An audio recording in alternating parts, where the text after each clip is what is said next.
नवम स्कंद एकविंश अध्याय श्री शुकवाच कहती ज्ञान भावे भरत वंश शुणवे वितथ्य पुत्र मनु हुए शुणव ताहार तनये बृहत क्षेत्र ज्येष्ठ सुत जयता परे हेला जात ए तृतीय महावीर्य नाम चतुर्थे नर हेला जन्म पंचम गर्भ नाम ख्यात हेमत हेला पांच सुत नर रतनय संस्कृति ताहार दुईटी संतति प्रथम गुरु नाम ख्यात रंती देव द्वितीय सुत ଯାଜସହ୍ୟ ପରଲୋକେ ଦିଜେ କହନ୍ତି ଏକେ ଏକେ ଧର୍ମେ ଲୋଭ ଇ ଧନ ଯେତେ ନ ଭୁଞ୍ଜି ଦାନ କରେ ନିତ୍ୟେ ନିରତେ ଅକିଞ୍ଚନ ପ୍ରିୟ କୁଟୁମ୍ବେ ନ କର ଇ ସ୍ନେହ ଏମତେ ଯେତେ ଧନ ଥିଲା ଅତିଥି ଅର୍ଥେ ବ୍ୟୟ କଲା ତେଣୁ ସେ ହୋଇ ଧନହୀନ କଷ୍ଟରେ ବଞ୍ଚୁଥାଇ ଦିନ କ୍ଷୁଧାର୍ତ ହୋଇ ବଞ୍ଚେ ନିତ୍ୟେ କୁଟୁମ୍ବ ଗଣକ ସହିତେ ଅନ୍ନ ଅଭାବେ ତନୁ କ୍ଷୀଣ ହେଲେ କୁଟୁମ୍ବେ ଅବସନ୍ନ 48 ଦିନ ଗଲା ଜଳ ମାତ୍ର ସେ ନ ଖାଇଲା କ୍ଷୁଧାରେ କମ୍ପେ କଳେବର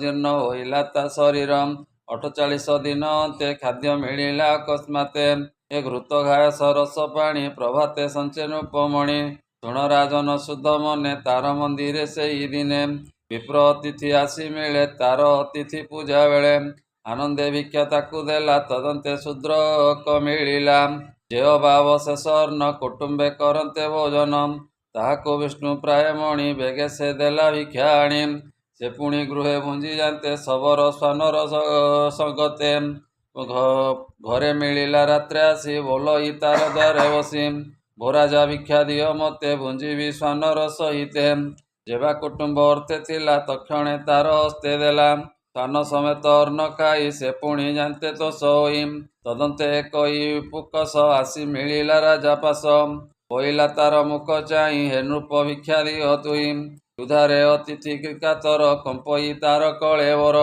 ତାଠାରେ ଅତି ଦୟା ବହି ଅମୃତମୟ ବାକ୍ୟ କହି ଜଗଦୀଶ୍ୱର ଠାରେ ମୁଇଁ ଏମତେ ପ୍ରାର୍ଥନା କରଇ ଅଣିମା ଆଦି ନିଧି ଯେତେ ମୁକ୍ତି ମୁଁ ନଇ ଛଇ ଚିତେ ପ୍ରାଣୀର ଦୁଃଖରେ ଦୁଃଖିତ ସର୍ବଦା ହେଉ ମୋର ଚିତ ହେ ପ୍ରଭୁ ଦୟା ମତେ କର ମୁଁ କରେ ଲୋକ ଉପକାର ଏମତେ ସ୍ତୁତି ବାକ୍ୟ କହି ସେବନ୍ତୀ ଦେବନର ସାଇଁ ଏ କ୍ଷୁଧା ତୃଷାରେ ହୋଇ ଶ୍ରାନ୍ତ ଦେହ ଘୂର୍ଣ୍ଣନେ ଅତି କ୍ଳାନ୍ତ ତଥାପି ଦୁଃଖ ନ ବିଚାରି ଶୋକ ବିଷାଦ ପରିହରି ଏ ପୁକସ ଜୀବନ ଧାରଣେ ଉପାୟ ଚିନ୍ତିଲା କମନେ ଯେ ଥିଲା ତାର ଜଳ ଅର୍ଣ୍ଣ ପୁକସେ କଲା ସମର୍ପଣ ନିଜେ ସେ ମୃତ ପ୍ରାୟ ହେଲା ତଥାପି ଅତିଥି ପୂଜିଲା ଦେଖି ତାହାର ଧୈର୍ଯ୍ୟପଣ ବାସବ ଆଦି ଦେବଗଣ ସମ୍ମୁଖେ ତାହାର ମିଳିଲେ ଆପଣା ମାୟା ଦୂର କଲେ ସନ୍ତୋଷେ ତାର ମୁଖ ଚାହିଁ କହନ୍ତି ଶୁଣ ନର ସାଇଁ ବ୍ରାହ୍ମଣ ଆଦି ବେଶ ଯେତେ ମାୟାରେ ଦେଖାଇଲୁ ତତେ ତୋହର ଧୈର୍ଯ୍ୟପଣ ଦେଖି ଆମ୍ଭେ ଅତ୍ୟନ୍ତ ହେଲୁ ସୁଖୀ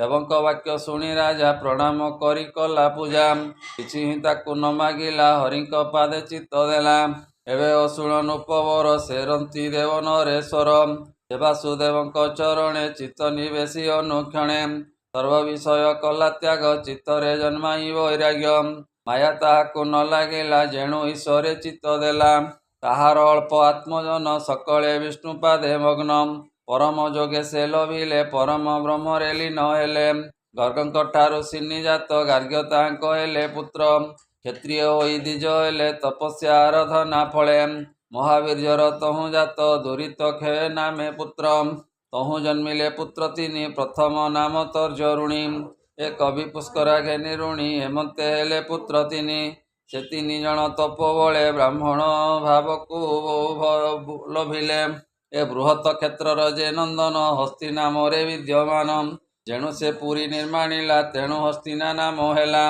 ହସ୍ତିର ହେଲେ 3 ସୁତ ଅଜମିଢ଼ ଦ୍ରୁଦିମିଢ଼ ଖ୍ୟାତ ଅପର ପୁରୁମାଢ଼ ଘେନି ଏମନ୍ତେ ହେଲେ ପୁତ୍ର 3 ପ୍ରିୟ ମେଧାଦି ଦ୍ୱିଜଗଣ ଅଜମିଢ଼ ବଂଶେ ଉତ୍ପନ୍ନ ଅଜମିଢ଼ର ଅନ୍ୟ ସୁତ ବୃହଦିକୁ ନାମରେ ଖ୍ୟାତ ବୃହଧନୁ ତାର ତନୟ ତା ପୁତ୍ର ଅଟେ ବୃହତକାୟ ତହୁଁ ଜୟଦ୍ରଥ ଜନ୍ମିଲା ବିଶଦ ନାମେ ତାର ବଳା ଏ ବିଶଦ ପୁତ୍ର ସେନଜିତ ତାହାର ହେଲା 4 ସୁତ ଋତିରାସ ପ୍ରଥମ ତନୁ ଦ୍ୱିତୀୟ ପୁତ୍ର ଦୃଢ଼ ଅନୁ ତୃତୀୟ କାଶ୍ୟ ନାମେ ଖ୍ୟାତ ବର୍ଷ ସେ ହୋଇଲା ଚତୁର୍ଥ ଏ ଋତିରାସର ପୁତ୍ର ପାର ପୃଥୁସେନ ତାର କୁମର ପାରର ନିପ ନାମେ ସୁତ ଆବର ଥିଲା ଏକ ପୁତ୍ର ସେ ଦୀପ ଜଗତେ ବିଦିତ ତାହାର ହେଲେ 7 ସୁତ ଶୁକକନ୍ୟା କୃତି ଗର୍ଭରେ ସେ ଏକ ପୁତ୍ର ଲାଭ କରେ, ଯାହାର ନାମ ବ୍ରହ୍ମଦତ୍ତ। ସେ ନିତ୍ୟ ଯୋଗ ଜ୍ଞାନେ ରତ। ଏ ପତ୍ନୀ ତାହାର ସରସ୍ୱତୀ, ବିଶ୍ୱକେଶନ ତାହାର ସନ୍ତତି। ସେ ବିଶ୍ୱକେଶନ ଯୋଗ କଲା, ଯୋଗୀ ସବ୍ୟଙ୍କୁ ଆରାଧିଲା। ଯୋଗଶାସ୍ତ୍ରର ତନ୍ତ୍ରମାନ ଅନେକ କଲା ପ୍ରଣୟନ। ଏ ଉଦକ ସେନ ତାର ନନ୍ଦନ, ତହୁଁ ଉଲ୍ଲାଟ ଉତ୍ତପର୍ଣ୍ଣ। ଏ ବୃହଦୀ ସୁର ବଂଶ ଏତେ, କହିଲୁ ତୋହର ଗ୍ରତେ। ଏବେ ତୁ ଶୁଣ ନରନାଥ, ଦିମିଡ଼ ବଂଶର ଚରିତ। ଏ ଦିମିଡ଼ ପୁତ୍ର ଯବନୀର, କୃତିମାନ ତାର କୁମର। ସତ୍ୟଧୃତିକ ସେ ଜନ୍ମାଇ, ତା ତହୁଁ ଦୃଢ଼ ନେମି ହୋଇ। ଏ ସୁପାର୍ଥ ଅଟେ ତା ସନ୍ତତି, ତାହାର ପୁତ୍ର ଯେ ସୁମତି। ଏ ସନ୍ତତମାନ ତାର ସୁତ, ତହୁଁ କୃତି ହେଲା ସମ୍ଭୂତ। ହିରଣ୍ୟନାଭ ତହୁଁ ଦୀକ୍ଷା, ପାଇ ସେ ଯୋଗ କଲା ଶିକ୍ଷା। ପ୍ରାଚ୍ୟ ସମ ସଂହିତା ମାନ, କୃତି ତା କଲା ଭିନ୍ନ ଭିନ୍ନ। ସଂହିତା ଷଡ଼ଭାଗ କଲା, ଶିଷ୍ୟ ପ୍ରଶିଷ୍ୟ ଶିକ୍ଷା ଦେଲ। ଏ ପ୍ରାୟୁଧ କୃତିର ନନ୍ଦନ, କ୍ଷମତା ତହୁଁ ହେଲା ଜନ୍ମ। ସୁବୀର କ୍ଷମର ତନୟ, ତାହାର ପୁତ୍ର ରିପୁଞ୍ଜୟ। ବହୁରଥ୍ୟ ତାହାର ସୁତ, ଦିମିଡ଼ ବଂଶେ ଏତେ ଖ୍ୟାତ। ଉରୁମିଡ଼ ଯେ ନିସନ୍ତାନ, ଅଜମିଡ଼ର ବଂଶ ଶୁଣ। ଏ ନଳିନୀ ପତ୍ନୀ ଗର୍ଭେ ତାର, ନୀଳ ନାମେ ହେଲା କୁମର। ନୀଳର ପୁତ୍ର ଶାନ୍ତି ହେଲା, ତହୁଁ ସୁଶାନ୍ତି ଉପୁଜିଲା। ଏ ପୁରଜ ନାମେ ତାର ସୁତ, ତା ପୁତ୍ର ଅର୍କ ନାମେ ଖ୍ୟାତ। କର୍ମାସ୍ୟ ତାହାର ନନ୍ଦନ, ପୁତ୍ର ତାହାର 5 ଜଣ। ମୁଦ୍ଗଲ ପବନୀର ବେନି, ବୃହତ ବିଶ୍ୱ କାମ୍ଫିଲ୍ୟ ଘେନି। ଆବର ସଞ୍ଜୟ ସହିତେ, ରୂପେ ହେଲେ 5 ସୁତେ। କର୍ମାସ୍ୟ ଏକ ଦିନେ ବସି, ପୁତ୍ରଙ୍କ ଗୁଣ ପରଶଂସି। 5 ବିଷୟ ରକ୍ଷଣେ, ସମର୍ଥ ହେଲେ ପୁତ୍ରମାନେ। ତେଣୁ ପଞ୍ଚାଳ ସଜ୍ଞା ଦେଲା, ପୁତ୍ରମାନଙ୍କୁ ପ୍ରଶଂସିଲା। ମୁଦ୍ଗଲ ତହୁଁ ହେଲା ଖ୍ୟାତ, ମୌଦାରା ବ୍ରାହ୍ମଣଙ୍କ ଗୋତ୍ର। ଏ ମୁଦ୍ଗଲ ତହୁଁ ଉତ୍ତପର୍ଣ୍ଣ, ହୋଇଲା ଯମଜ ସନ୍ତାନ। ମୁଦ୍ଗଲ ପୁତ୍ର କନ୍ୟା ଦେଖି, ଅତ୍ୟନ୍ତ ହୋଇଲା ସୁଖୀ। ତା ନାମ ଦିବୋଦାସ ହେଲା, କନ୍ୟାର ନାମ ଯେ ଅହଲ୍ୟା।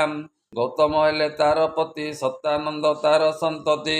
ଶତଧୃତି ତାହାର ସୁତ, ସେ ଧନୁର୍ବେଦେ ସୁପଣ୍ଡିତ। ତାର କୁମର ଶରଦାନ, ଅତି ସୁନ୍ଦର ମନୋରମ। ଉର୍ବଶୀ ଦେଖି ମନ ତୋଷେ, ତାହାର ସେ କାମର ସେ। ଧରି ନ ପାରିରେ ତ ଦମ୍ଭେ, ତକ୍ଷଣେ ପଡ଼େ ସର ଖମ୍ବେ। ପୁତ୍ର ଦୁଇତା ହୁଏ ଜାତ, ବନେ ହୋଇଲେ ଅରକ୍ଷିତ। ହେମନ୍ତେ ପାଇଲା ରଜନୀ, ଶାନ୍ତନୁ ହସ୍ତେ ଧନୁ ଘେନି। ମୃଗୟାର୍ଥେ ମନେ ଗଲା, ସେ କନ୍ୟା ପୁତ୍ରକୁ ଚାହିଁଲା। ସନ୍ଦେହ ମନେ ବିଚାରଇ, ଅଦ୍ଭୁତ କନ୍ୟା ପୁତ୍ରେ ଚାହିଁ। ଇଏ କାହାର କନ୍ୟା ସୁତେ, ବଳେ ଅଛନ୍ତି ଅରକ୍ଷିତେ। ହେମନ୍ତ ଚିତ୍ତେ କୃପା କରି, କନ୍ୟାକୁ ମୋର କୋଳେ ଧରି। ମନ୍ଦିରେ ମିଳି ସେ ରାଜନ, କନ୍ୟାକୁ ମୋରେ ଦେଲା ନାମ। କୃପାବଶରେ କୃପ ନାମ, ଅତି ସୁନ୍ଦର ଅନୁପମ। କନ୍ୟା କୃପୀ ନାମେ ଦେଲା, ଦ୍ରୋଣେ ତାହାକୁ ବିବାହ କଲା। ବରୋଇ ବିପ୍ର ଜଗନ୍ନାଥ, ନବମେ ବଂଶାନୁଚରିତ। ଶୁଣ ସୁଜନେ ଏକ ଚିତ୍ତେ, ସଂସାରୁ ତରିବ ଯେ ମତେ। କୃଷ୍ଣ ଚରିତ ଅର୍ଥସାର, ଦୁର୍ଲଭ ମନୁଷ୍ୟ ଶରୀର। ଇତି ଶ୍ରୀମଦ୍ଭାଗବତେ ମହାପୁରାଣେ ପାରମହଂସ୍ୟାଂ ସହିତାଂ 82 ନବମ ସ୍କନ୍ଧେ ବଂଶାନୁଚରିତେ ନାମ 21 ଅଧ୍ୟାୟ। बोल नंदे कुमार हरि हरि बोल।